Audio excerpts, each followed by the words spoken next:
Hey everybody, welcome to another summer episode of Myopia Movies. This week we are talking about another normal month selection as we do Rush Hour 2, a ridiculous movie with ridiculous people involving ridiculous things. But it was a lot of fun to watch and a lot of fun to review, and Nora actually hosted us for this recording. So that was fun. It was nice of him. But yeah, so stay tuned. Thanks for sharing us. Thanks for doing what you do to keep us on the charts. And bye, everyone. Welcome to Myopia Movies! This week, Chris Tucker yells at us for 90 straight minutes! I'm your host, Nick Hoffman, for on Cineprov, and on panel we've got... Alex Ewalt, good to be here. Keiko, and I'm not sure how I feel about being here. Matthew W. Quinn, who wishes he could be as funny as Chris Tucker without being that freaking irritating. It's my mic on. Make sure it didn't blow when you say this is Nora Chernak, contributor to Cineprov and Myopia Movies, and I don't appreciate how we started off this podcast slandering my number 8th favorite comedian. So yeah. Do you want to Jackie Chan? So we decided to do Rush Hour 2 because the first one I couldn't remember and the second one I owned on DVD. You wouldn't steal a car, but you might download this movie. Yep, it had a red case and it had a banger soundtrack. Mm-hmm. But otherwise, this movie is just Chris Tucker trying to get Mushu, which is his term for, I guess, Chinese women. And they crack a case, which is the person who killed Jackie Chan's father. Spoilers. No, we find that out pretty early. But the basic plot. Are you doing the synopsis? I'll do the synopsis. Can I do the synopsis? Because you're not going to ruin my favorite movie. Okay, do it in less than a minute.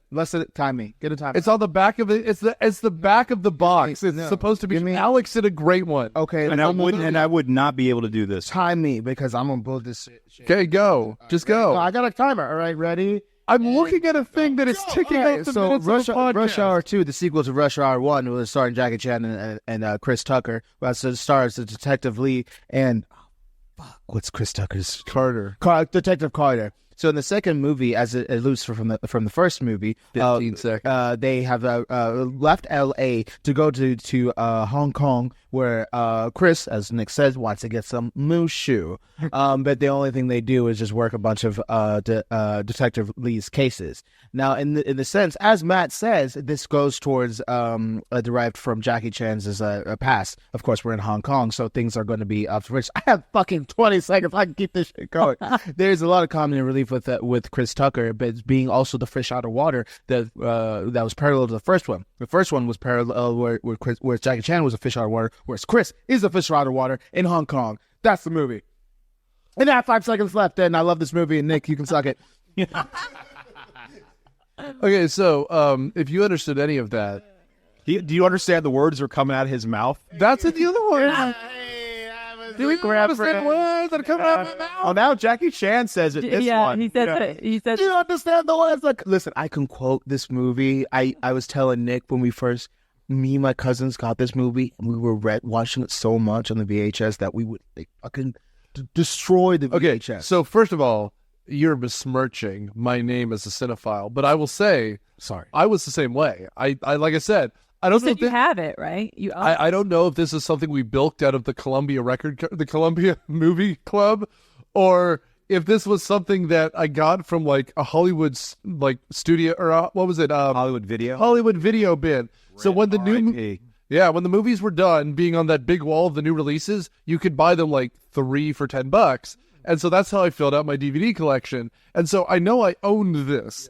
And it's funny because, again, this is the second one. I didn't own the first one. I did not own the third one. Just like the Major League movies, I owned the second one. Which is not to say this one is better or worse. It's just I couldn't tell you anything that happened in that first one. But the second he got up on stage and started singing Michael Jackson, I was like, oh, I've seen this movie 1,000,000 times. And it's one of those things that you realize that it's 90 minutes. Yeah. When you've seen it as often as we have, which is 8, 10, 20 times A week, yeah. every yes, a week. Every 8 times you've seen it, that's what, 24 hours of your life that's gone by? Why do you make me realize I'm wasting my life watching this movie? Rush Hour 2. Welcome to episode 460 of Wasting My Life, our 10th year, and we've done a second location once. Although I didn't tell you this on the last podcast, we almost did a second location another time. We had the stuff in the trunk, and we were driving to a friend's house, and his wife found out we were doing this and made us go home. We were almost there. That's why. That's why I checked it on Savannah. So for those who don't know, yes, we are doing the podcast in my house, Nordstrom, and Yes. and Hoffman. You can use the geolocation thing to figure out where he lives. We did Cineprov together, and after I had said on Facebook, hey man, let's Rush Hour 2 is my movie. Let's do it. I got a new house. Let's do it. And then at Cineprov, Hoffman went straight to Savannah. It was like, is this okay with you?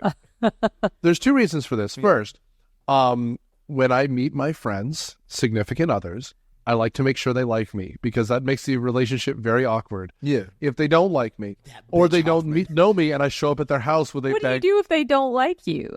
well, I try not to show up at their house. Okay. You made it know, like, hey buddy, let's not do that. Hey, it's always nice to be polite to someone's spouse, right? But secondly, I don't want to just show up at the fucking house with a crate full of equipment. It wouldn't have been like that. I wouldn't have been like that. How? I'd love to believe you. Yeah. Just invite Savannah on the Facebook thing. It's just so she knows where I'm gonna be. Sometimes For the record, Nor was not here when we arrived. So he was not here. He was not ready. to my own house. And he goes, yo, did you know CVS closes early Saturdays? And I'm like, What? No, they close at 9 throughout the week. So on Saturdays they close at 6. Yeah, that doesn't make any sense. That doesn't make any sense. I would assume that they're... well, their pharmacists also have to figure out what the pills are. Yeah, I mean, inflation's real. Inflation is, I guess it's... So Rush Hour 2. Thanks, Biden. Yes. Okay, so Rush Hour 2. Turns out that this time they're in Hong Kong. The end of the first movie, they're flying to Hong Kong. And then 3 years later, they arrive. And that's when this movie picks up. Yeah. And somehow Chris Tucker has forgotten to speak Chinese because the end of the first movie is revealed he could at least speak a little. Half the jokes in this movie are him butchering it. Half of the jokes here are the laziest old school shit I've ever seen. yeah. Well, okay, so going back on going outside of it being my favorite movie, you got to understand how movies in the buddy comedy trope was. So let's just take it back. Would you explain to me this trope? Let me put you on game, Hoffman. All right, so you had As a black guy. So you had the original. He's too old for this shit. Buddy cop, 48 Hours. I'm going back. Eddie Murphy. More. Eddie Murphy, and Nick Nolte. Damn it. Yeah. And Sexiest man in America, Nick Nolte. he was. Have you seen what he looks like? Yeah, he won Sexiest Man in America. People's Sexiest Man Alive. I'm speaking to the only female on this to see Googling. if you just Don't look up. Don't look up his breasts. Don't look at him now. Don't look at him now. No, don't look at him now. Look at him when he had the sexiest. Let's look at her facial expression and see what it looks like. What year am I? No, just look. People Magazine, Sexiest Man Alive, Nick Nolte. Nolte. Yeah. And then 48 Hours, another 48 Hours, and then you had 36 hours. 36 Hours, and then you had this resurgence where I think Jay Leno and Mr. Miyagi did Dude, one. that movie is so racist. We're not doing it. Right. Collision Course. Like, I don't even want to talk about this movie, and I love, finding that line between race. But and then I think Lethal Weapon was the one that just put it on the nail because it had, at the beginning, there was that kind of racial tension, but then on the fourth one, they brought Chris Tucker in. Okay, the Lethal Weapon movies get bad. Yes. The fourth one is on. The fourth one is. But you come into the early into the new millennia, not trying to capitalize. So Chris Tucker actually did Money Talks with Charlie Sheen, which is, I think, the episode we should do with the director Brett Ratner, who's also the director of this film. Scumbag. And so rat. And so you have like a formula when they did Money Talks. And I think they tried to do a sequel, if I'm not mistaken, but the sequel turned into, Jackie Chan wants to go into the American market, because even though Jackie Chan was a well-known name in the 90s and stuff, all of his shit was still foreign. He had that dub with mouth. So this was like one of his very successful early English-speaking films. Don't quote me on that, but at least at that point, the only thing I saw like Super Cops. There's one where the Trouble in New York, Rumble in the Bronx, which I Rumble in the actually Bronx. saw for the first time last year, which gets insane with the action. Just it like that fucking the helicopter. Like a hovercraft, With the Lamborghini with the big ass sword, like that was the shit, and Jackie Chan kind of brought that flavor with the first one, and the second one was Full Reigns. Like this movie actually resulted in Chris Tucker having tax issues because he made him so fucking famous and rich. He didn't know how to handle his money. This movie, not the first one. Not the first one. The second one. That'd be crazy. Yeah, that'd be crazy. Yeah, I think Chris Tucker, even before that time, he was becoming more of an actor with movies like he did Quentin Taranto's not Jackie Brown. Yeah. Was it Jackie Brown with Chris Tucker? Yeah, he was in the very early scene. He died, Yeah. and then Money Talks being one, very much in the Def Comedy Jam. So there's a period in time in black comedy where you can only be one famous, like you can only be that one famous black guy. It's Kevin Hart, it's Eddie Murphy, and you think about these are generational kind. Chris Tucker was that within the early '90s and 2000s, and this was his transition into the Hollywood period as we saw the Eddies and the Kevin Harts and such.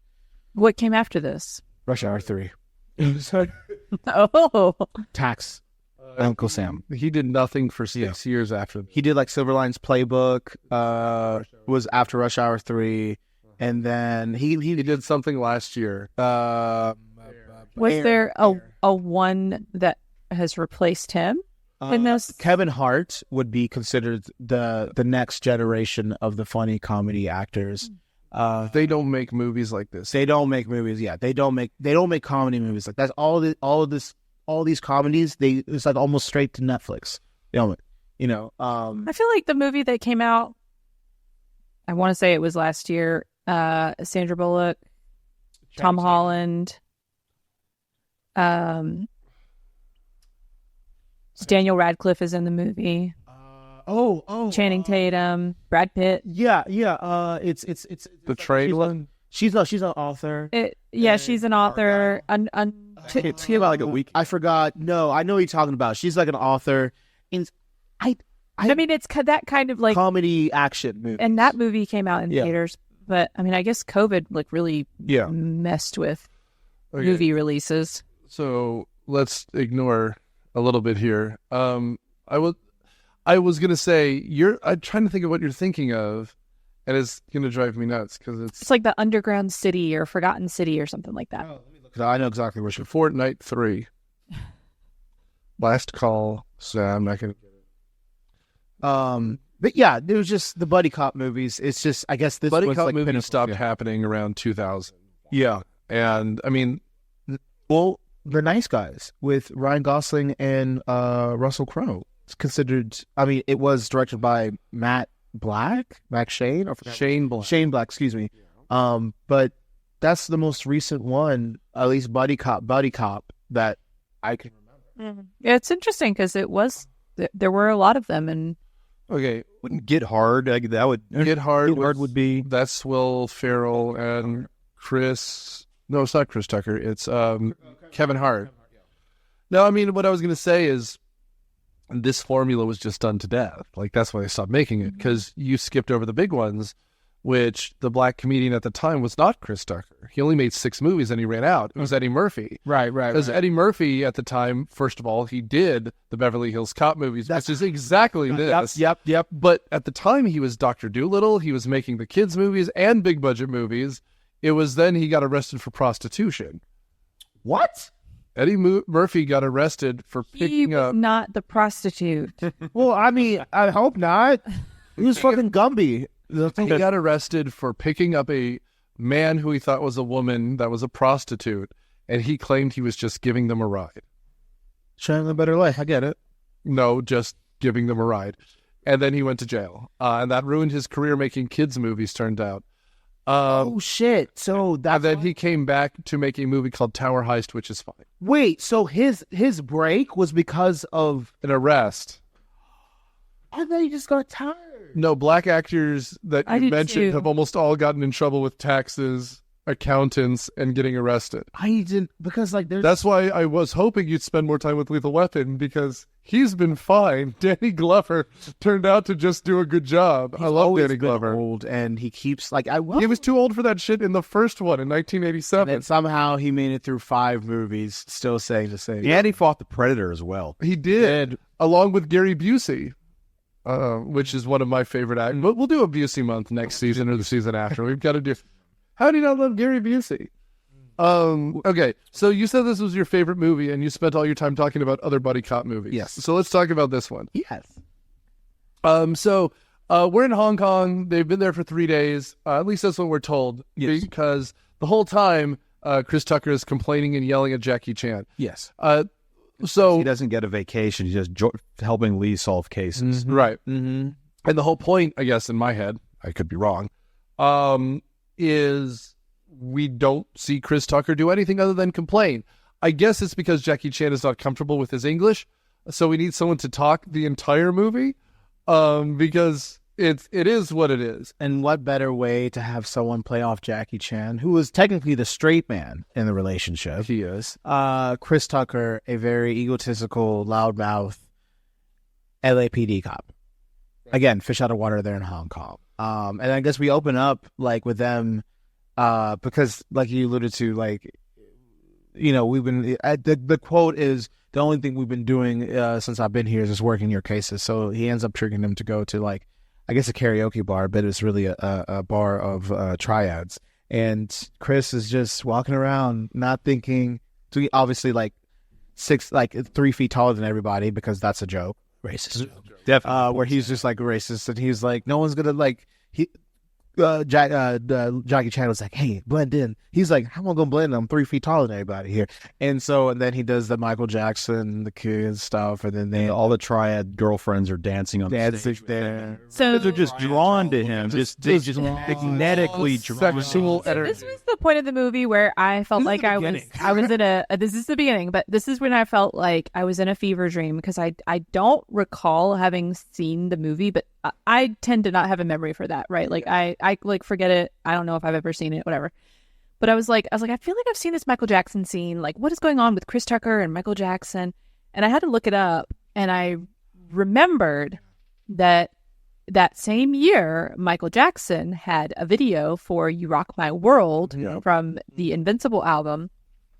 And it's this fully produced, like, film style music video that Michael Jackson tended to do, with Chris Tucker and him going on like a heist in a lounge trying to pick up girls. Yeah. It's very weird and awkward in the beginning. The song is very good, but I thought that was interesting. And then also, after this was the year that they had the 30th anniversary special of Michael Jackson. The CBS one, I remember that. Yeah. Deal. Chris Britney Tucker Spears was the announcer. Yeah. And he introduced Michael Jackson. And he said that Michael called him and said that he saw the movie and that he was kicking with his wrong leg and making him look bad. That was hilarious. I'm glad you said Because that. everyone, even the most diehard Michael Jackson fans, noticed that too. Right. Well, They had a how weird. crazy Michael Jackson was. Speaking of like Chris Tucker and Michael Jackson, they had a relationship Right. They were like buddies. where he would call Chris Tucker, oh Christmas. He had Did you give him a fact machine too? they had Revisit this Michael impression, because I feel like that was pretty good. Christmas. No, he had to testify. Chris Tucker had to testify Oh, really?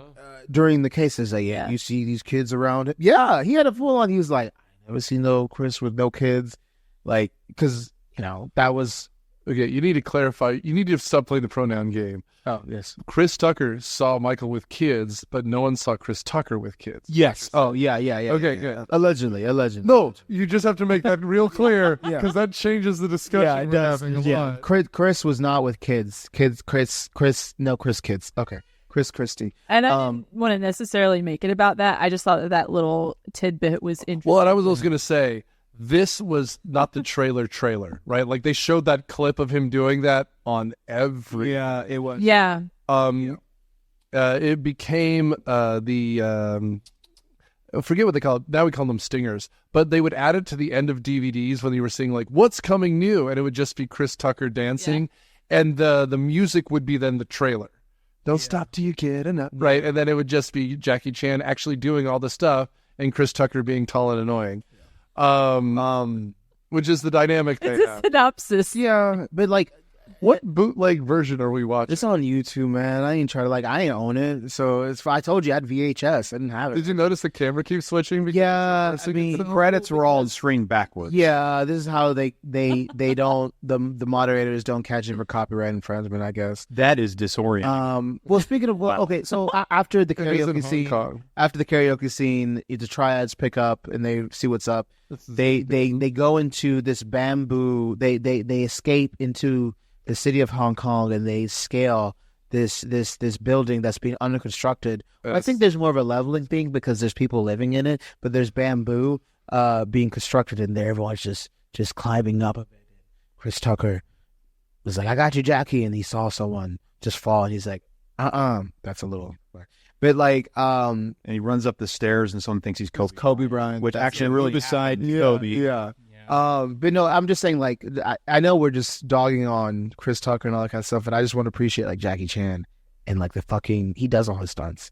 Yeah, that's he does. Like, I remember watching YouTube videos with the craziest Jackie Chan stunts, and there was one where like he was at a mall and he had to like fire escape pole down a thing that had like lights and shit. He like broke arms and third-degree burns. So just like I know we're shitting on Chris Tucker, but like Jackie Chan equally carries this movie as far as just like, I mean, acting wise, he does his best against someone who he can't understand. You know, it's like someone trying to understand the conversations with me, you know, but like, I guess I want to talk about, and I want you to lead this, Nick, about the massage parlor scene.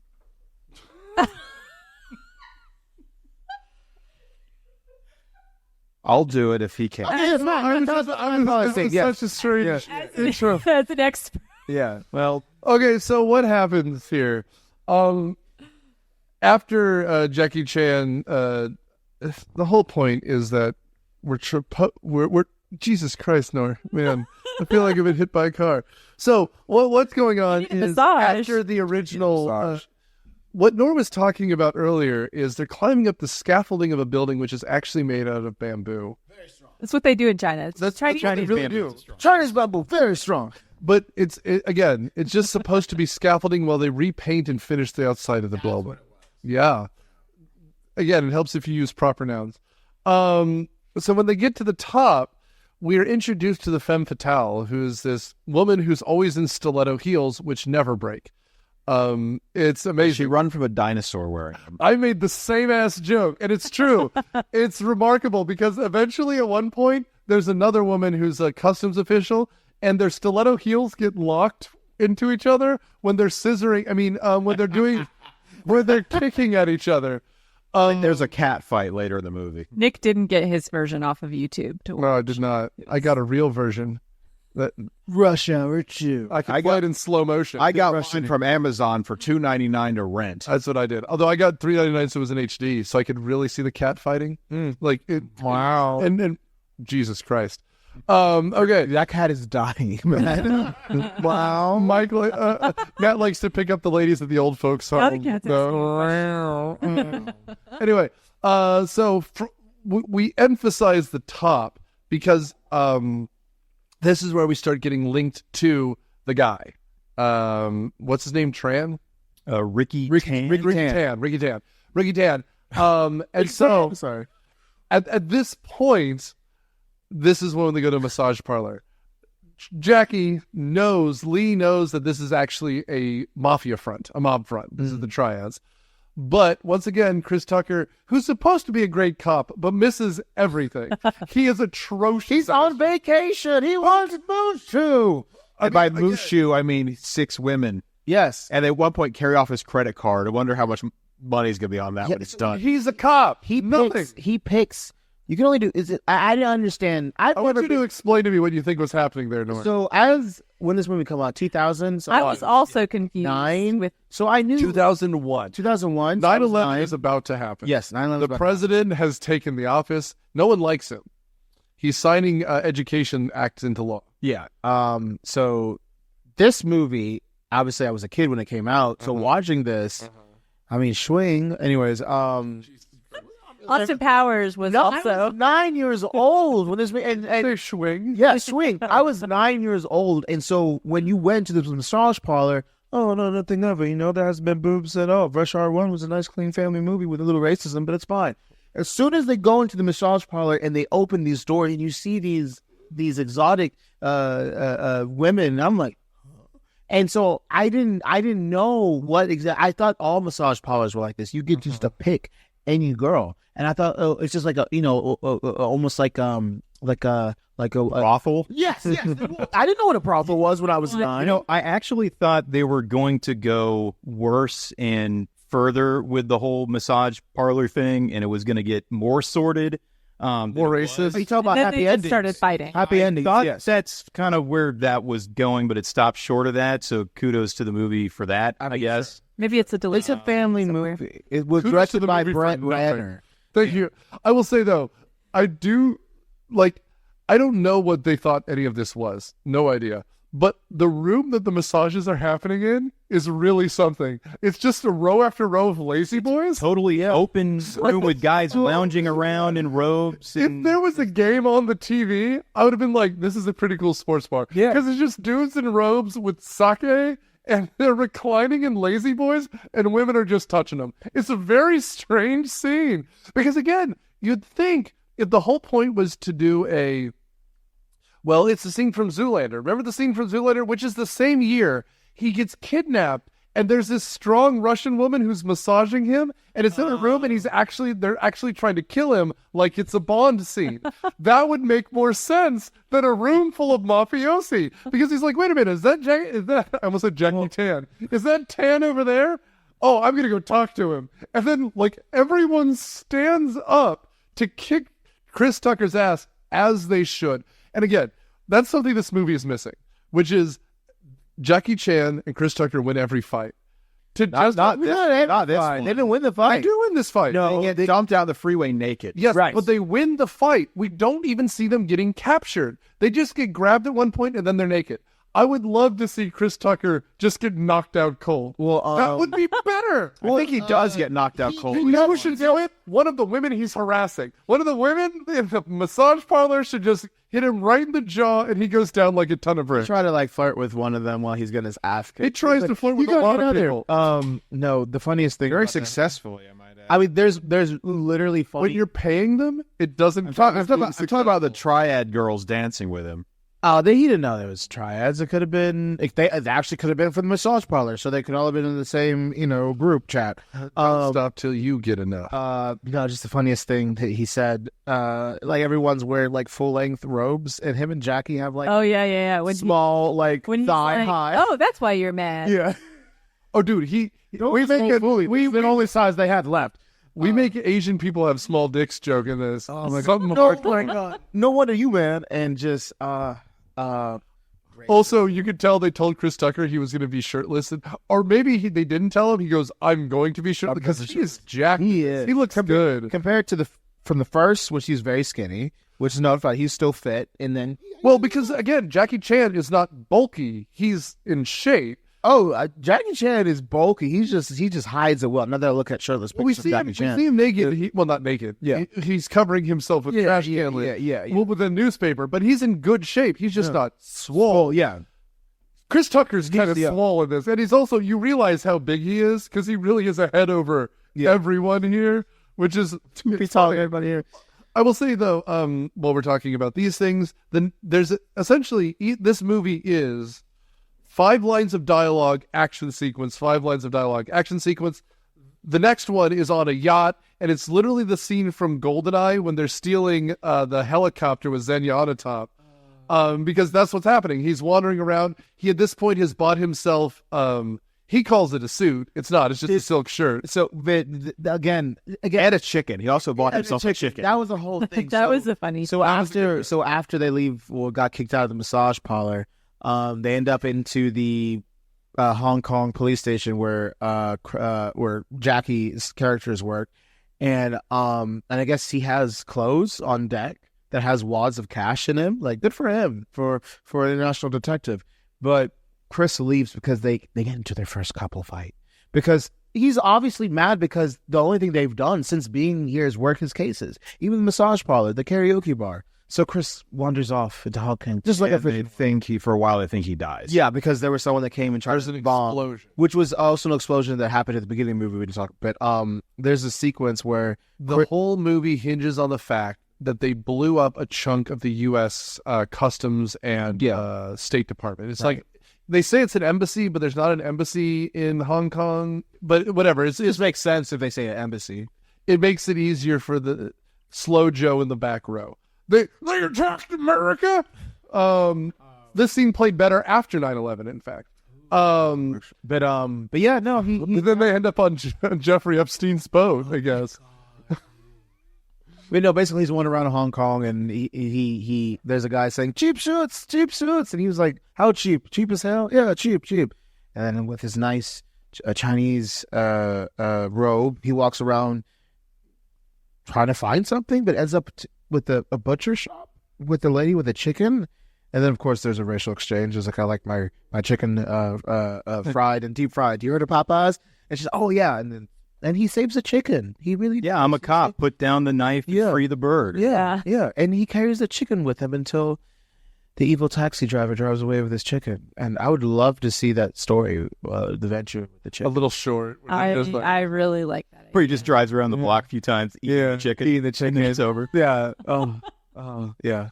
But then he goes on the yacht boat where he finds the other antagonist to the movie, not Ricky Tan.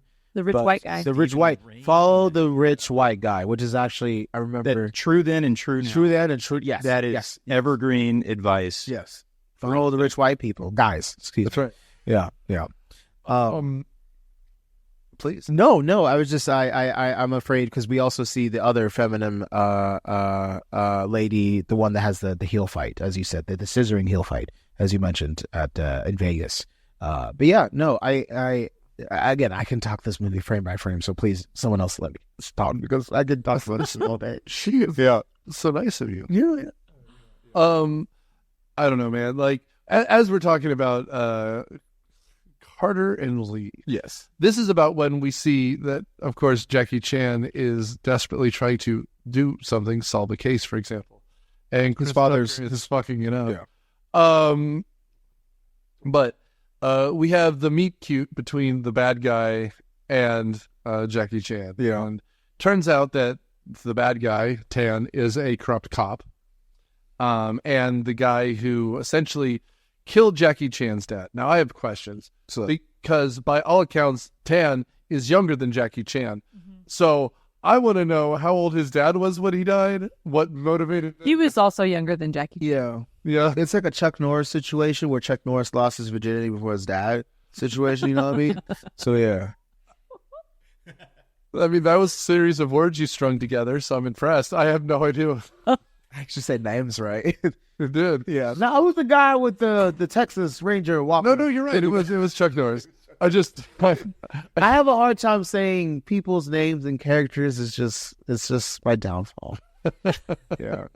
I remember Savannah's birthday because I'd pick up medicine from CVS. That closes at 6 on Saturdays, people, but that's my journey. That was refreshing. Yeah, so they're on. I mean, like, I will say it's not worth mentioning any of these fights, not because they're bad, because they're great. It's just that how do you describe a Jackie Chan fight other than you've got to watch this? If you have not seen Police Story, you should see Police Story. You should see these because these are easier to access. Although I was shocked this wasn't streaming anywhere. Yeah, it's in or out. Sometimes on HBO, sometimes on Netflix. It's just depending on the studio and how much they want to spend on Chris Tucker. I mean, yeah. Our Chris He's Tucker budget is massive. No, he's worth it. But no, just to say something about the fights, because they're awesome. There was a meme that I saw earlier today. It was like Jackie Chan starts a fight saying, I don't want to hurt anyone. And then like kills everyone after the fight because they just... Because his fighting style, if you watch the old school... No, not a documentary. Actually, there was. It's on my queue to watch it. But his fighting style is very different because it's comedy fighting. if you compare it, Legend. If you have not seen Legend of the Drunken Master, you need to see Legend. exactly, they did a comparison on both Jackie Chan and Jet Li's fighting style. Yes, I did watch the documentary. What was it talking about? And so how Jet Li is so fucking quick that sometimes the camera can't pick him up, but Jackie.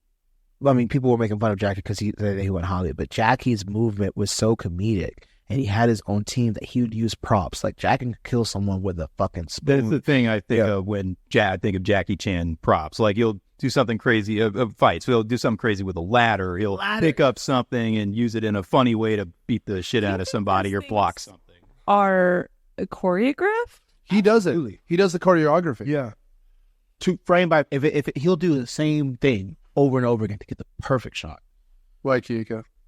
I was just wondering if the things that you're thinking of that seem very impromptu. Oh, I think it's pretty planned out, right? Grabbing a flower pot or whatever, and A ladder.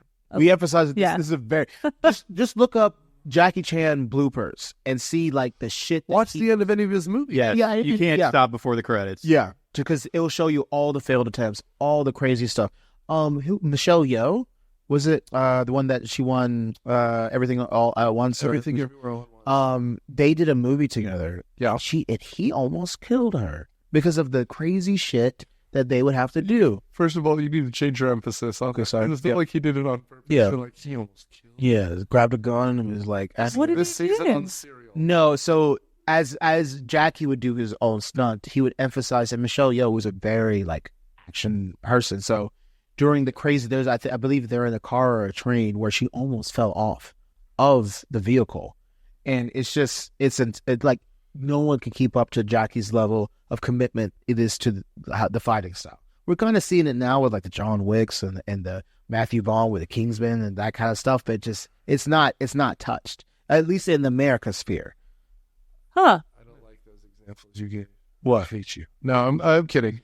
Of like notable it's just fighters. good action. Well, because Give me a good action scene. no, because the difference is Keanu doesn't do most of his own stunts, and in those like I forget the director who did the Kingsman, but Matthew Vaughn. the Matthew Vaughn movies, those are all stunt people. But yeah, there's nothing wrong. No, nothing wrong. It's just what you could tell Jackie Chan the way he does these things is he has the set dresser set the scene, and then he walks through and says, "Here's how I can do these things." Right. And that's why they're always in a kitchen or when they're doing the scaffolding or with a ladder. You mentioned the ladder sequence, which I believe comes from that story. Well, at least one of them. Yeah, I remember that too. He's like jumping through it, it's folding, and the bloopers, he's getting like crunched in a giant ladder. The first Rush Hour movie with the museum artifacts and the vase and all the kind of stuff, like that shit is cool. Well, and again, you were talking earlier about cop movies, and to compare this to something like a Mel Gibson's Lethal Weapon is fine, but he is more like a Buster Keaton type. Like his physicality, him doing these stunts,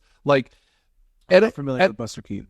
He was the original guy. Like it's actual physical comedy in the 1920s, black and white, silent era. Like Chaplin and shit? Dude, like hanging from the arm of a clock 40 feet over the ground. Wasn't it the one where like he would stand in one place and like a part of a building would drop and he would be perfectly in line? Like that was Buster Keaton? There's a shot called The Homeowners where they're literally building a craftsman home like an IKEA house. Right.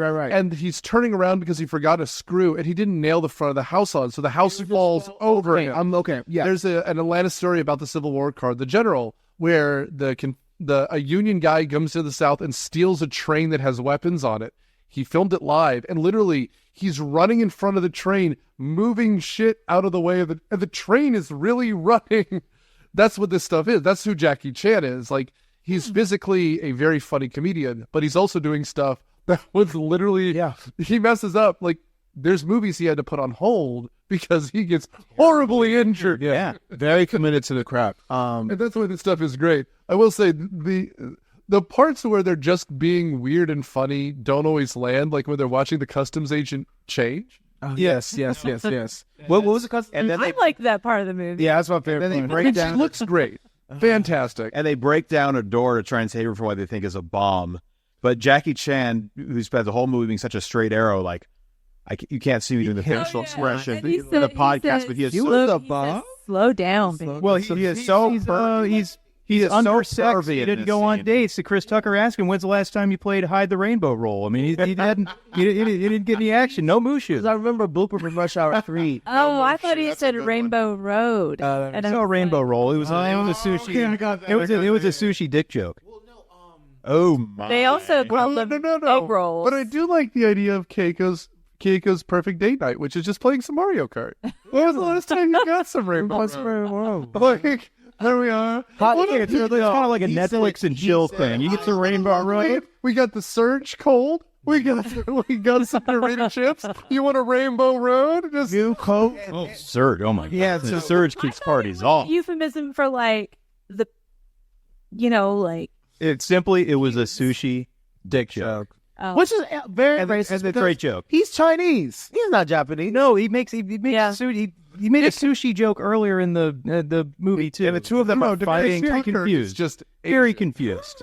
Well, he said you Asian people don't pay attention at some point in the movie. Even in the fight at the massage parlor, he accidentally punches Jackie in the face, and he was like, "Caught her." He's like, "Sorry, all y'all look alike."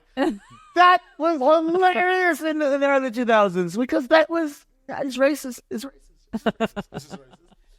I mean, I don't know how you watch this version. It is so disorienting. I didn't watch this version. I'm doing everything. and getting back to the pervy scene, Chris let's go Tucker and Jackie Chan are fighting over who gets to peep on this customs agent with a mega zoom camera. It's kind of funny. Well, going back to that, so like in Rush Hour 3, when he was saying some lewd stuff, Jackie doesn't know what he's saying. People are telling him to say these things when he's like, "Oh, baby, slow down." He doesn't know what he's saying. But he's being fed lines. And he's like, "Oh, act this way." You think so? I think he probably knew what he was saying when he said, "I'm going to bitch slap your ass back to Africa." I think maybe He was really told to understood say that one that. He was told, but he was like, and signed off. "Yeah, it's like, yo, Jackie, this is really funny to say. I'm going to bitch slap you back to Africa." Like that's hilarious. to me. I was telling you, I could quote. Well, this was every after movie, every Sucker says, "I'll bitch slap him back to Bangkok." To the Ming Dynasty. Dynasty. Yeah. Two separate cultures here. Yeah. But no. Oh my God, Don Cheadle's in this movie. Yeah.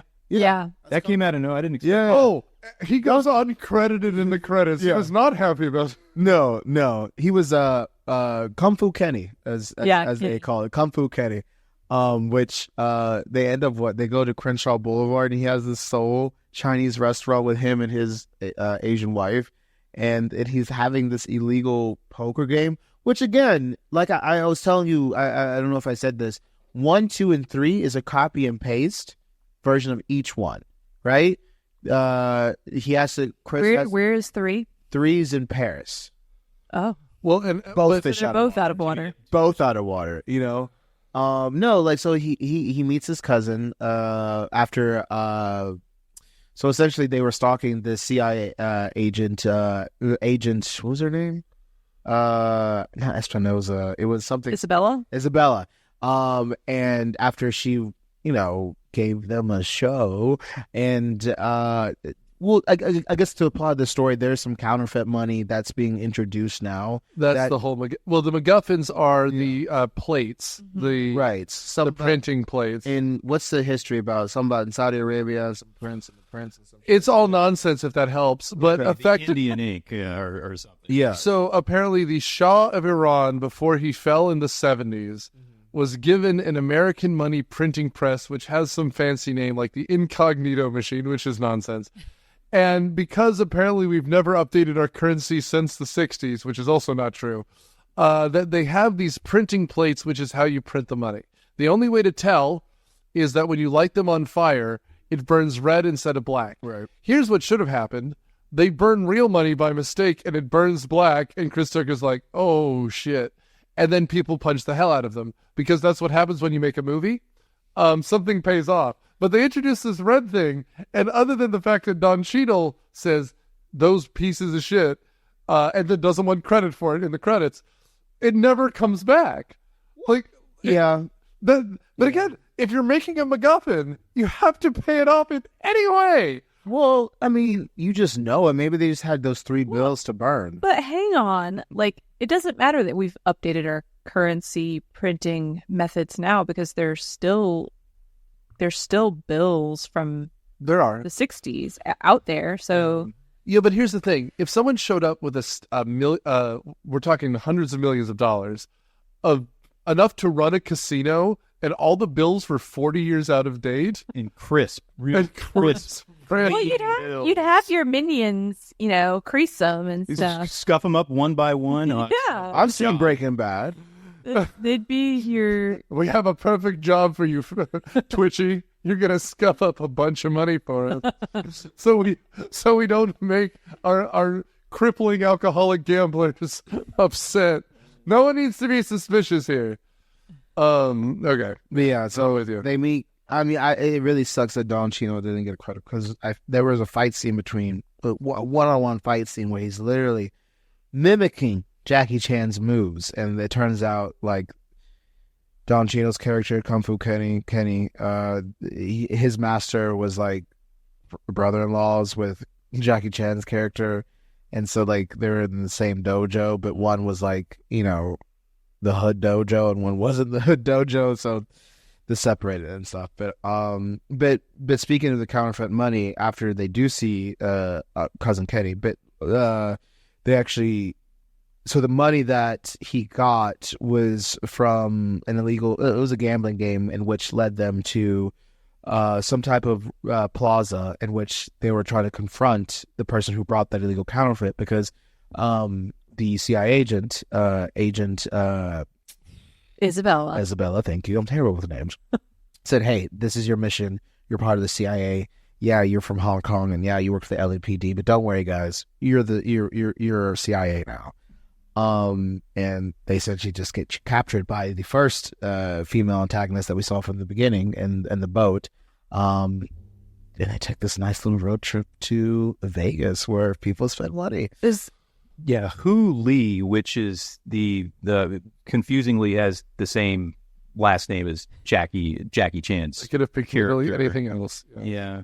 Or they could have picked anything else other than James Carter as well, James? which is the name of the former president. I had a white friend whose name is Christopher Jared Tucker. He would go by Jared, but his name was Chris Tucker.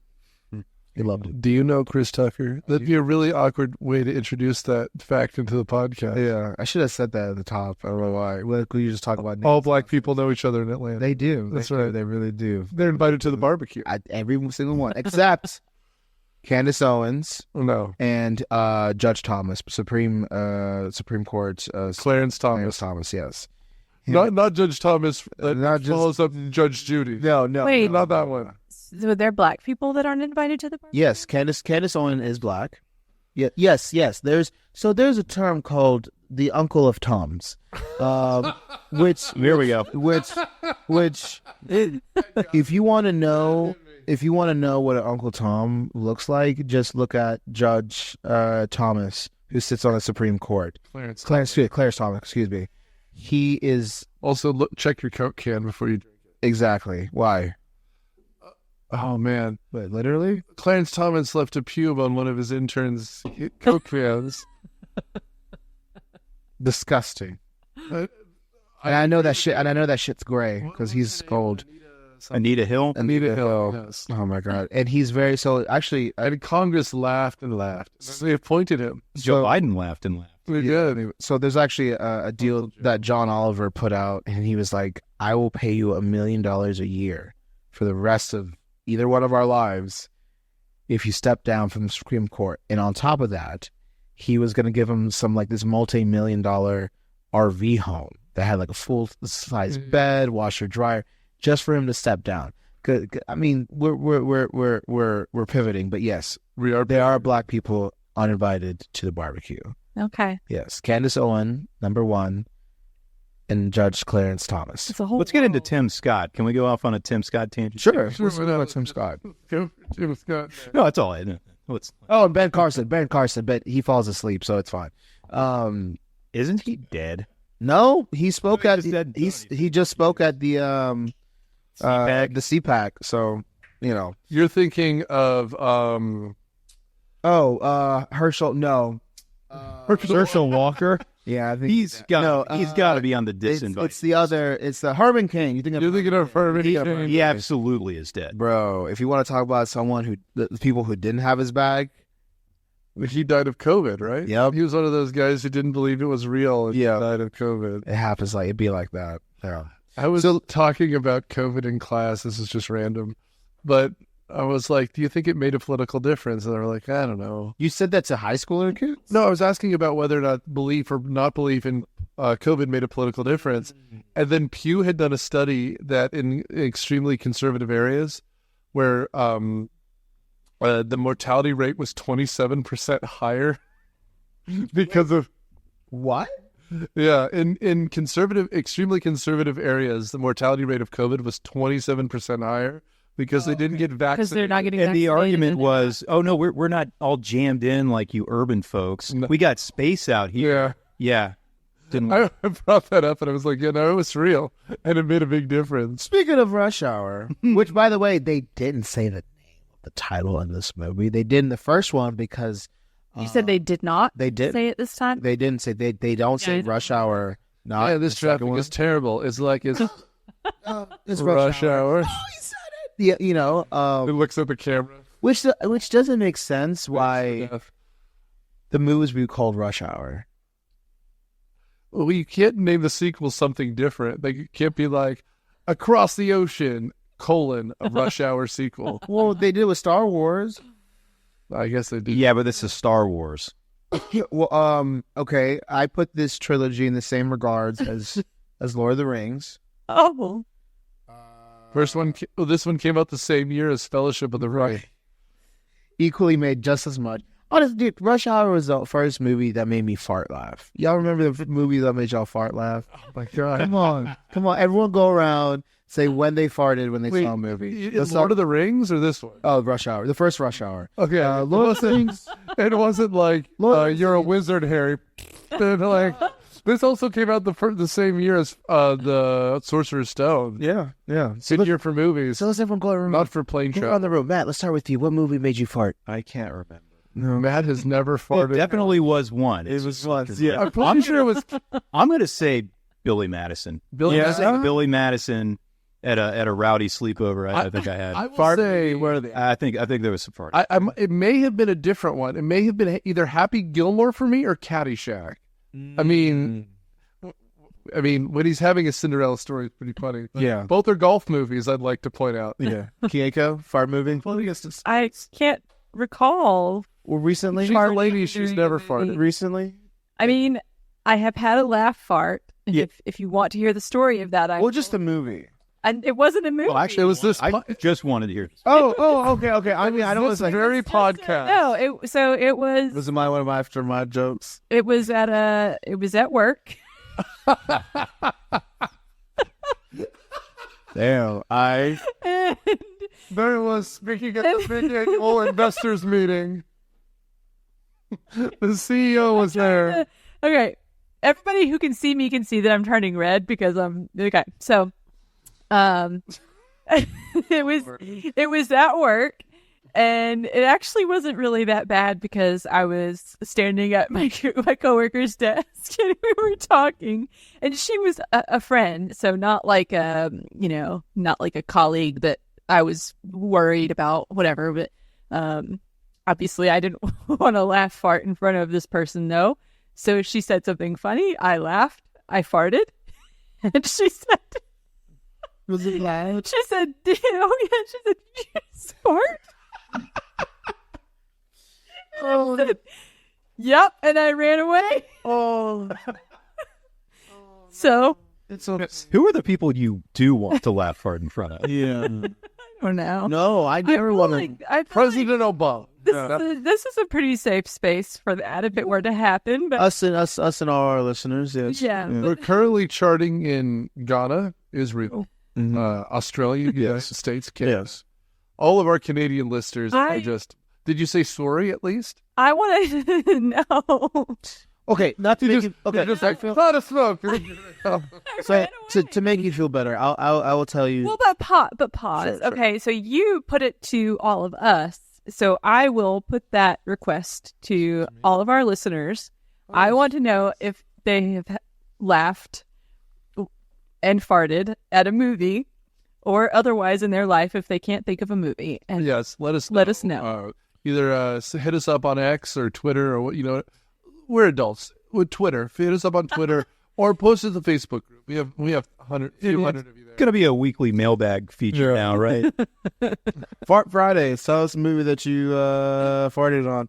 Sharding is such sweet sorrow. Listen, don't listen. That you farted on? I feel like this is a safe space. Did you say sharding is such sweet sorrow? I did. So I remember Wait, Nora's gonna tell us a fart story. Well, so in 6th grade, I sneezed and farted at the same time. I would say that's my funniest time I farted. Did people call you double barrel? I'm not familiar with this term, double barreling. What does this mean? It's like coming out of You fart? That was last month from me. Oh, dude, I tell you what, that's funny. So, so this was in Africa. As all great stories start, like the Bible starts. The curtain opens on Africa. To cut to Africa. Dun dun dun dun dun dun. Song. Yeah. And I was Toto. I used to drink. So and what? We're doing the wine in the night. So so me and my cousins, we were all together. Okay. And we was like, oh, we should carbo load because if we drink Long Island iced teas all night, we had to make sure we have enough pasta so we don't get sick, right? I'm not sure I follow that logic. We was 20. You remember how you were when you first started drinking? You try to everything made sense. And so we went to the clubs and stuff. But that was the thing. We used to get dancing clubs, lounges, hookah bars and stuff. And when we got to club number 2, my stomach was just really bubbling. And something is true about I have a fear of public restrooms. Like I don't want to. I can't. It took me like a month to shit at my office. It took me almost 3 or 5 visits at Nick's just to use his bathroom just to pee. That's my battle. God forbid. Well, you didn't find the cameras yet. Huh? I didn't find the camera. Thank you. But I just don't you hate it when you sit down in it's like a warm seat. Yeah, that is and I can't hover. I don't have good quad strength like that. Or hand-eye coordination. I'm sorry. I can't squat and shit at the same time. It's very good for girls who can do that in rompers. God, good for y'all that can do it. Squatting and shitting is very hard.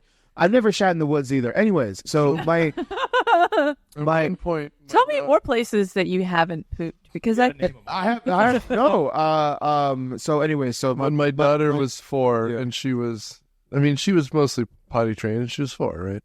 I left the toilet seat up and she comes out of the bathroom very cross and she goes, "Daddy, was that a prank?" Poor girl. I'm surprised she didn't get sucked in.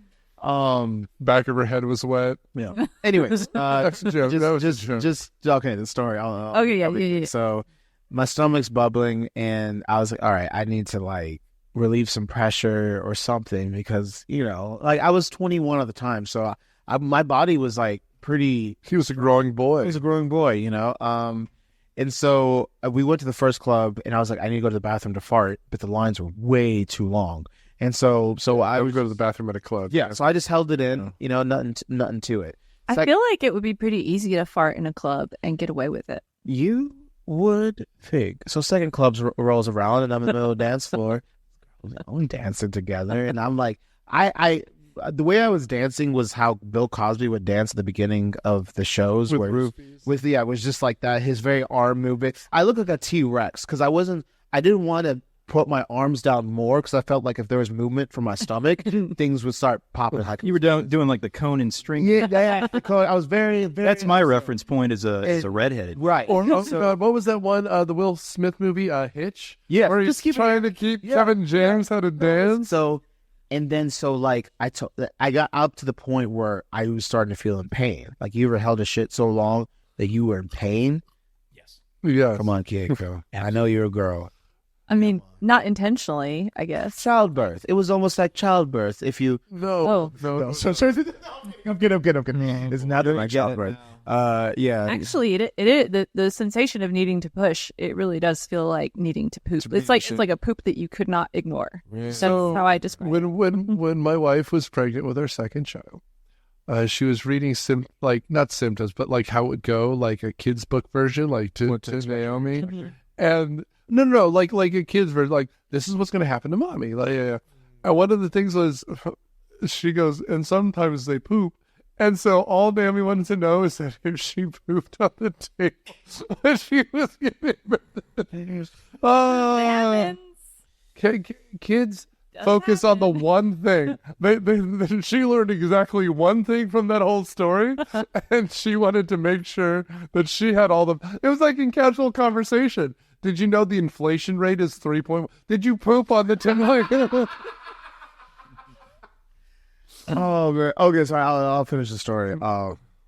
So I had to fart because it get to the point where like I was holding my shit so much that I could feel it. Not the pressure. Not that I could feel the shit in my throat, but it got to the point.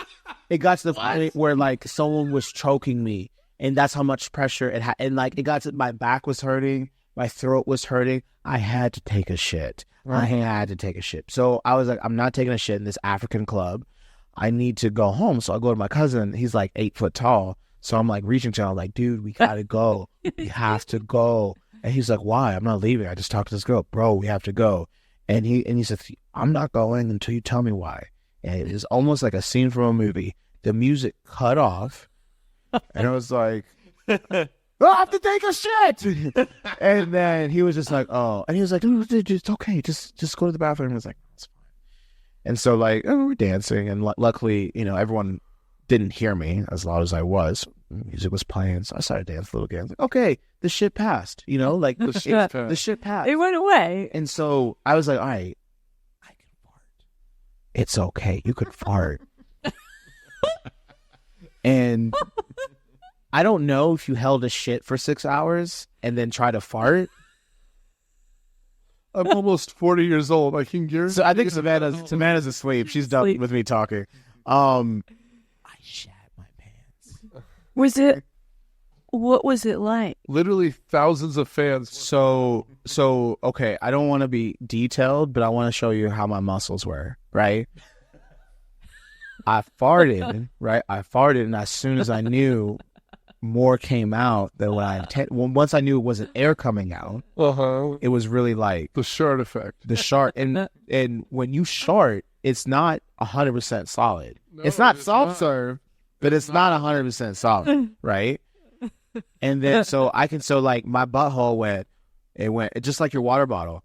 It went out, and as soon as you know it was shit, it just tightened up. It was like, don't shit. And I was in denial. I didn't shit. I'm gonna sit down. I didn't shit. Many toddlers have done this. I sat down. That shit spreaded in me pants. And then we had to leave. And I went to my cousin, again, 8 foot tall. I didn't care. People heard me that I said, I shit my pants. I was drunk.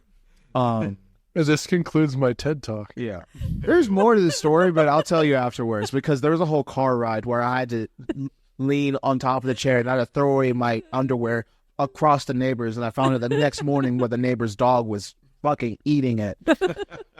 Well, I guess that was all the story. Yeah, there's something with this. You know how you said you weren't going to be detailed? Meanwhile, back in Hong Kong. No, they're in Vegas. They're in Vegas. So somehow they went from Hong Kong to LA to Vegas. Well, Rush Hour 2. I didn't have to embarrass myself by telling a story. That's good. Yeah. Jeremy Piven plays a gay guy in this for like. Oh, the dude from Entourage. Oh, when they're buying the clothes, and he is having way too much fun. I didn't know he had hair plugs like that, because I saw an old episode of Seinfeld where he was supposed to play George. He would be bald as hell. Yeah, and Heat, the movie Heat. He's like a veterinarian that turns. You've seen Heat? Often, I watch movies like that. I love Heat, dude. Heat's excellent. If you can't get out of there, I can't quote the movie. No, you can't. Can you quote it? No, it's just that diner De Niro. Yeah, and stuff. It's like you gotta quit to drop anything you love with it instant, like a second. Hey man, I just appreciate occasionally we talk about good movies. I know, I love. I watch good movies. It's fun to talk about shitty movies. Okay, this is not shitty. This is not a shitty movie. Are you explaining the premise of the podcast? Because that was pretty good. It's just fun to talk about bad movies sometimes. Oh, dude, it just hit you all in one. This is what I've been doing for 3 years. 4 years now. It's what I've been doing for 10. I just got it. I used to have friends and a life. What happened to the other people in the season? Like, we just reconnected off 4 seasons. What, season 6 during COVID? Oh, okay, I feel you. That got really depressing. Okay, so somehow they're able to afford brand new fancy clothes. Yes, on cop salaries. He got money. Yeah, he stole money. He stole money from the Terracotta Warriors, remember? So there was Real money? No, fake money. fake money, but it was real because it was in all red. So they got captured by the I guess that's one of the triads to get in these 18-wheelers that would take them to a new casino. And who was the actor that played like Jeffrey Epstein. No, the Jeffrey Epstein actor Rain. What, Alan King? he seems like somebody that y'all might have I watched. will say that all white people know each other.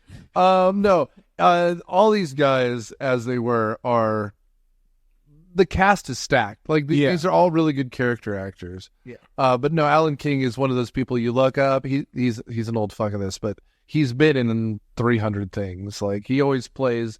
God, what's his name? This is like senator age, right? Like this is like he's the head of the family. He's the CEO. He's the president. That's who he is at this point. Yes, the Godfather. That's right. I really liked the scene where they're tied up in the truck and the interaction they have when Jackie Chan tells him to Detective Lee. stand on his, like he says, put your leg out, let me stand on your leg, and he's gonna do this like funky And he's pulling it maneuver. with his Bite teeth. it. Yeah, and it's like, yeah. That was tiger teeth. Bite it. Yeah, Noor, you sound so much like Chris. I'm telling you, I've watched this movie religiously. I can quote. You're the tiger teeth. Yeah, you're the tiger teeth. You do the whole podcast in character. You do realize this is 2001. Yeah. And more he sounds like Eddie Murphy doing Donkey from Shrek. That's the danger with your impersonation. Because you're right there. Yeah. It's like, And in the morning, we made waffles. Yeah. well, we spent 20 minutes talking about shitting yourself, which is how Shrek opens. Speaking of shitting Which is the yourself, cold open of Shrek. I guess it's staying in, huh? speaking of shitting yourself, considering the dude from That's right. The new shit shelf. the guy from Entourage, what's his name? Jeremy Piven. When they came and he's just like, he plays the stereotypical gay guy. And then it's, again, with the jokes, the interaction between Chris Tucker and Jackie Chan, they came from the sewer, so they smell like shit, literally, as we talk about shit. But he was just like, to Jackie, he was like, I need some, like, I'm a 48 regular, all this kind of stuff. And he's like, get Jackie something There's from... no way he's a 40. Well, I don't know. Get something, Jackie, from the kids' Children's section. Yeah. But like, again, I just love his suit in this movie. He's like, it's like a hard buttercream Croc suit, Like little leather, Croc. basically, exactly. And again, speaking of shit, because it's a bad suit. I really like the suit. Would I wear it? No, but it's forever ingrained in me. It's like this should be in Planet Hollywood. Chris Tucker's just suit, brown brown buttercream shit colored suit in the Smithsonian's of film. The same color as my outfit. Yeah, no, They're PJs. I just Yeah, don't want to call yeah. them that, but it's PJs. that's okay. I went to Walmart with Santa slippers. I felt at home, so it was. Yeah. But no, I guess the climax scene happens in Vegas where they're trying to infiltrate to find the leader of the triad. Because it turns out Jimmy's not dead. Ricky Tan's not dead, so he appears. So in the yacht, we think he gets shot by his right hand. And he fell overboard. And he fell overboard. Like, great shot if it was fake, but it turns out that he is, I guess, the mastermind. He's partnered with Stephen Rain, and I guess Stephen Rain was culturally appropriating the Chinese culture up to the point where he's just like, I hate that fortune cookie shit. Like, but I guess while this is all transpiring, Jackie needs to infiltrate the safe area because the CIA agent, what's her name again? Isabella. Even though I've seen this movie, I believe is speculating that they have the plates right in the counting room in the casino that they're at, and she dances with Jackie Chan as Chris is playing poker. Right. flirts with him and says, "Can you go check for me?" Because I guess she can't do anything herself. First of all, this movie is more racist than that. You cannot. It's not poker he's playing. He's playing craps. Because he's a black guy, so he's rolling dice. Yes. Yeah. Okay. I guess I didn't notice that. So just And he basically white guilts everybody. So he causes the guy from diversion. Brooklyn Nine-Nine. It's the Scully. yeah, it's Scully. Yeah. The fat guy with the high and tight, With who's the old opera and voice. lazy and that. He's Tex. He's the guy wearing the cowboy hat who's next to him at the table, who Chris Tucker wears the hat of in the second act. And just he's hot. Like I like it. It wasn't an Ocean's 13 moment where they rigged the games where the dice is all, but he was like winning this game. Yeah. Then he makes everyone do Nelson Mandela chants. And then he was the white, that is the MLK stuff. Like he just like my people did, because what he came in with 15K and the buy-in was what 100, and he was like, "Are y'all racist? Y'all gonna let me play again?" White guilt. I can't tell you how many times that's helped me in my relationships with everyone. The white guilt. Even somehow I got on this podcast due to white guilt. So. Happy Black History. I mean, he's never been funny once. Nope, not at all. Not at all. Rush Hour 2. Even I picked the movie because of white guilt. And meanwhile, Jackie Chan is kidnapped and has a bomb taken in his mouth. I mean, the bomb plot kind of comes in and out of this movie, but he has it looks like one of the things from The Rock. Like, it's just a little glowing ball. Yeah. What do they call it? Like a Yao Ting grenade? That sounds right. Everything has a word. Yeah. What was it? Mission Impossible 3, where they had that in like the Suicide Squad movies, little rice grain bombs they would just have. Oh god. Well, this one is like as big as your fist, and they shove it into his mouth and duct tape it shut. And then That's insane. once he gets it out, there's a funny scene where he says, "Why didn't you tell me you had a bomb in your mouth?" And he's like, "I did. I said, oh, like mean. And the bomb that would Boom. and the bomb probably goes off, it blows up half the casino. It does. Yeah. I think one point he saves his life like making out with the evil assassin chick with his mouth taped shut. Yeah, so she doesn't blow it up, because it's not a grenade as such. It's a bomb, so it has to be triggered.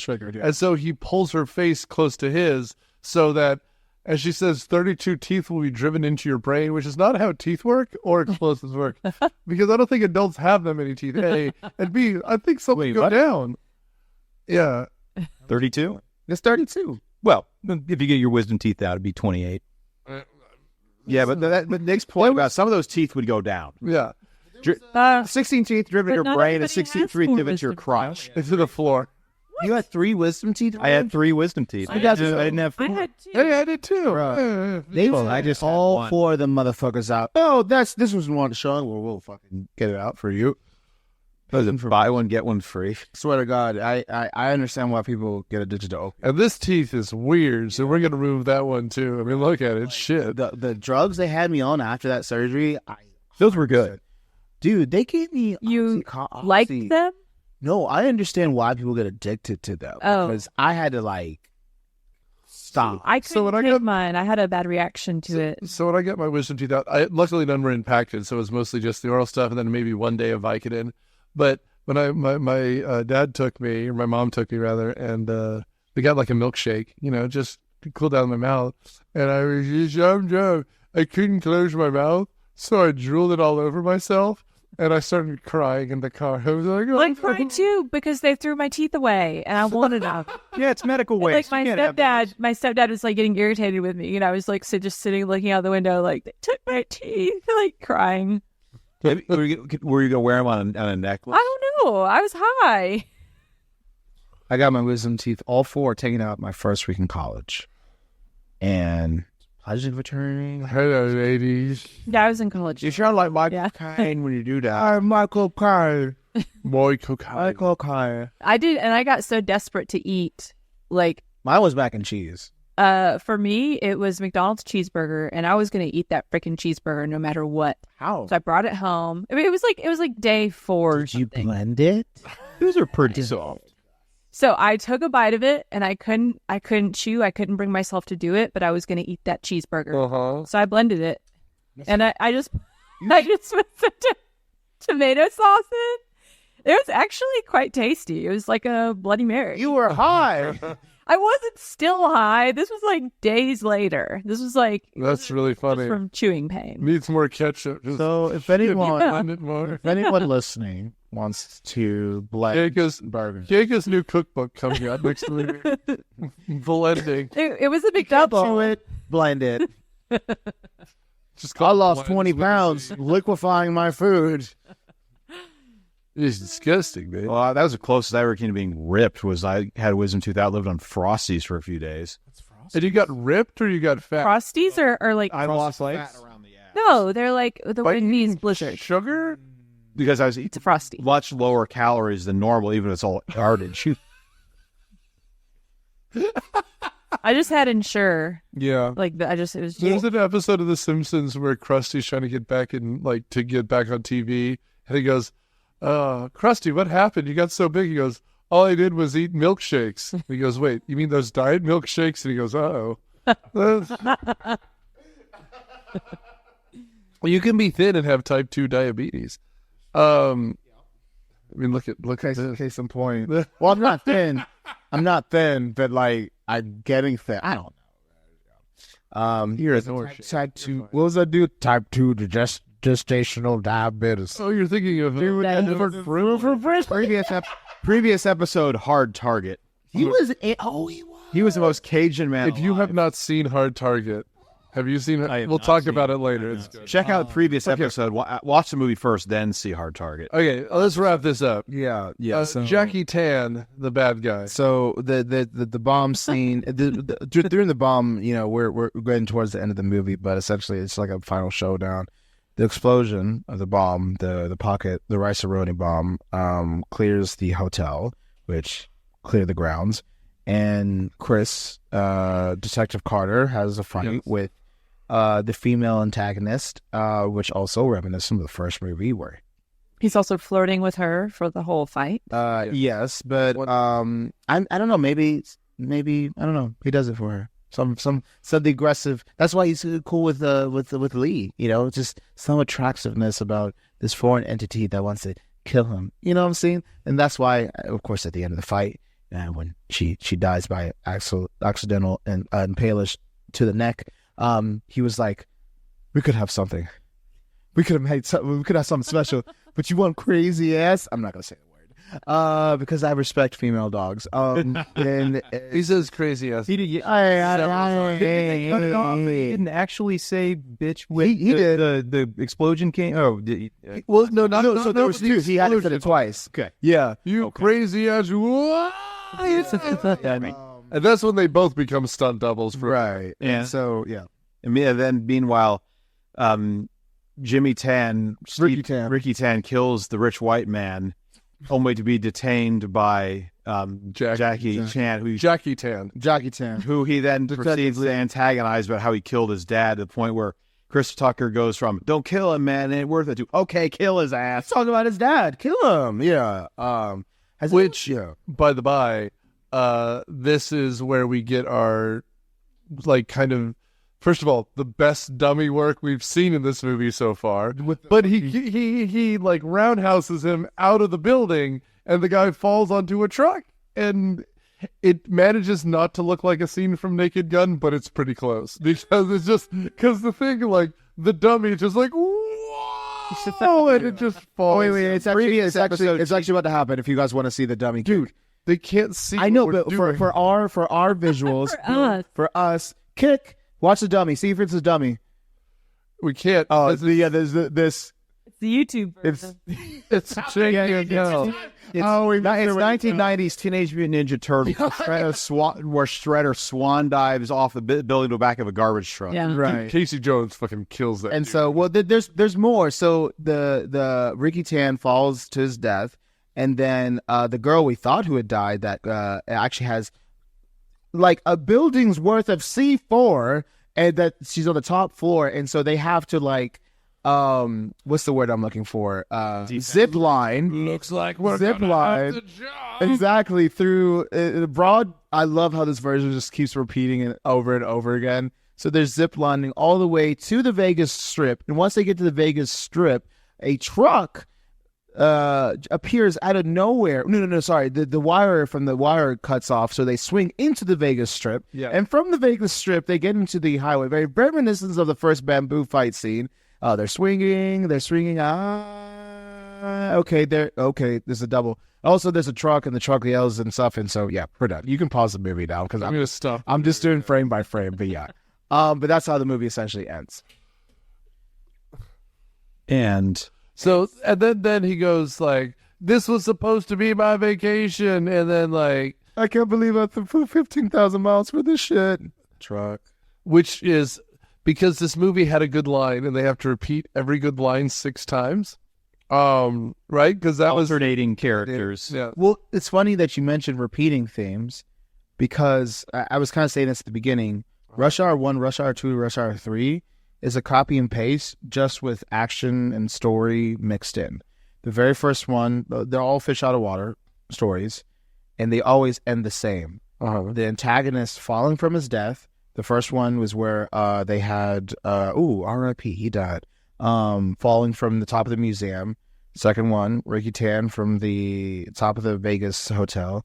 And then, spoilers for the third one, someone falls from the Empire State Building. And subsequently from those falls, Jackie and Chris have to make this death-defying leap at the museum. He had to fall, and then Chris caught him with a banner. The second one, they zip-lined with the wire. And I think the third one, they like parachute down the Eiffel Tower. There you go. There we go. Again, watch these movies way too many times to pick up on that. I don't think it would have taken that many times to realize this is the same movie. For me, yeah, it would have taken a while, because I just realized that. All right. So, then they end up in an airport, and then we see Miss Hot Visa going to New York, and they're like, you know what we're going to do? We're going to go to New York, because Jackie always wanted to see the Knicks play in Madison Square Garden, which apparently took him 6 times to say right, because after Patrick Ewing left, why would anyone want to see the Knicks in Madison Square Garden? That's a true fact. I don't think it is. I mean, if there's one person who hated Space Jam, it was New York fans. It was Knicks fans. Those were like the Allen Houston Knicks. I mean, again, maybe the Chris Childs Knicks. If it was Chris Childs, it might be worth saying. Yeah. But 2 Chris's in the same arena, I mean, who could have handled it? Anyway, Alex is getting looks. Because I'm married to Chris Childs. That's right. Not the NBA player. Are we sure? Wait, is he related to Julia? Sure. Childs, my son? Yes. For real? Like, there's a lineage? Dude, calm yourself down. Come on, man. She was talking about recipes about blending burgers, so I thought it had to come from somewhere. It came from Julia Childs. When she talks like this. So, That's fine.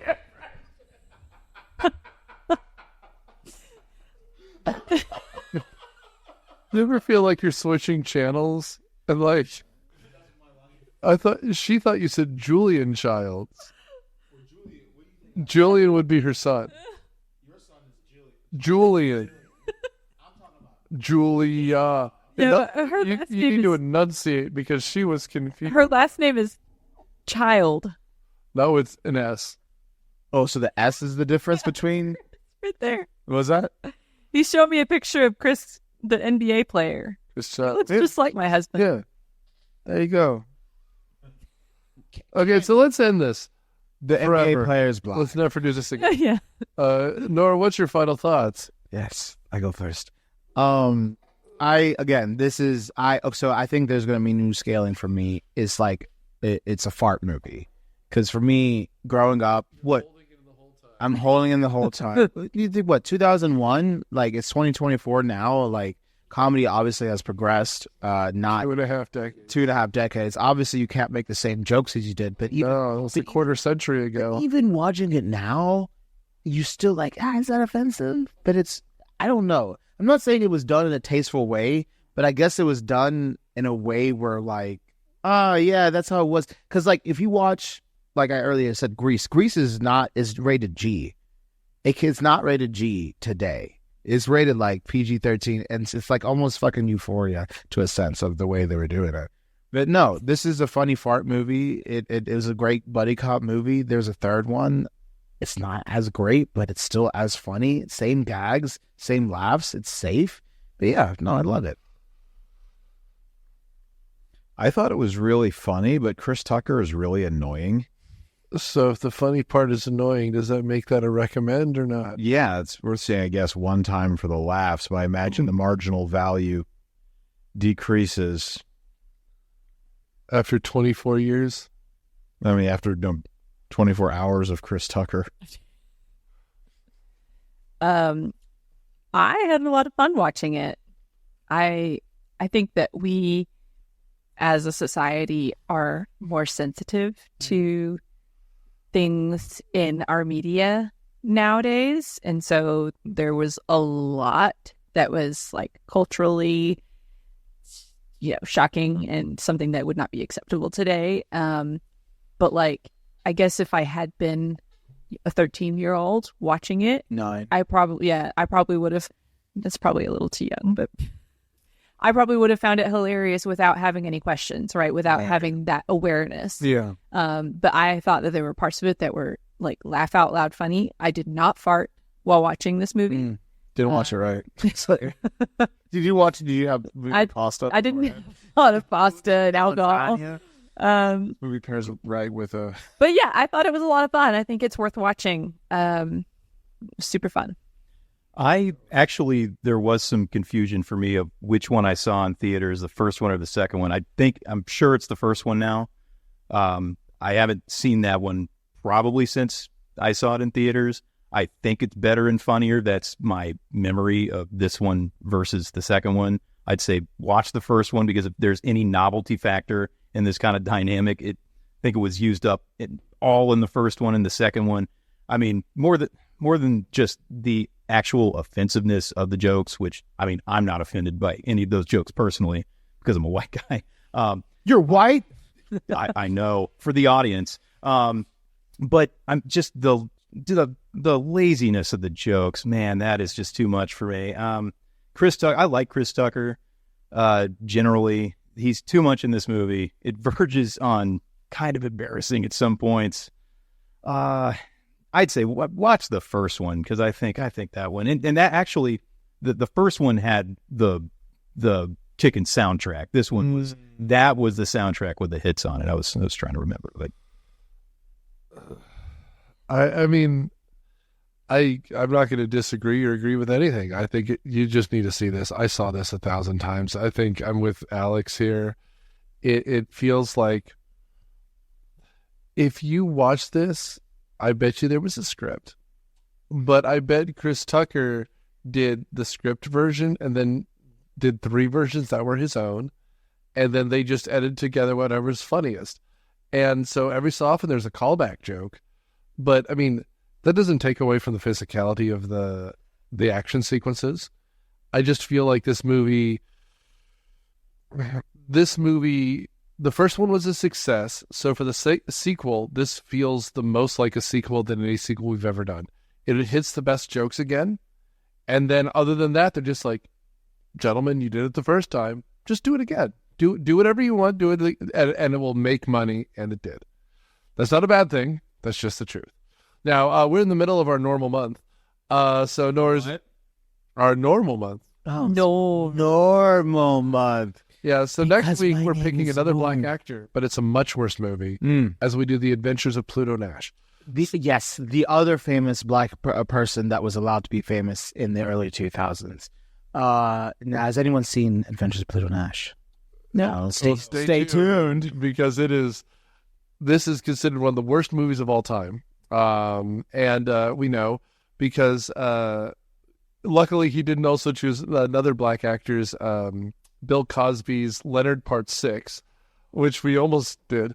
We can do I Spy. Well, that was a TV show. I'm sorry, that was a TV show. They made it a movie with Eddie Murphy and Owen Wilson. Yeah. Wow. Yeah, no. Wow. Hey, wow. We're gonna do a movie. Oh, wow. I know my movies. Wow. Wow. Yeah. We're all right. Yeah. Just, Wow. it's a bad Muppets bit. It's like wow, wow, wow, wow. Anyway, so stay tuned next week, and every future week we'll do movies from the past. Let's see if they hold up. And thank you for doing all you do to keep us on the charts. We've been doing this now for 10 years, and we're approaching the end of our 10th season. But don't worry, we're probably not going to cancel the show after that. We've scheduled it out to episode 500 at least, which is coming closer, coming sooner than any of us want to acknowledge. So thanks, everyone. Bye. Myopia Movies is a podcast production of Dude Letter Podcasting and is produced by Nick Hoffman. It is edited by Nerd Trinette and Daniel Suttis and is hosted by Nick Hoffman, with production assistance by Matthew Quinn, Daniel Suttis, and Nerd Trinette. The theme song is Surf Shimmy by Kevin MacLeod from incomptech.com. Licensed under the Creative Commons by Attribution for License, Creative Commons /licenses by /4.0. Thanks.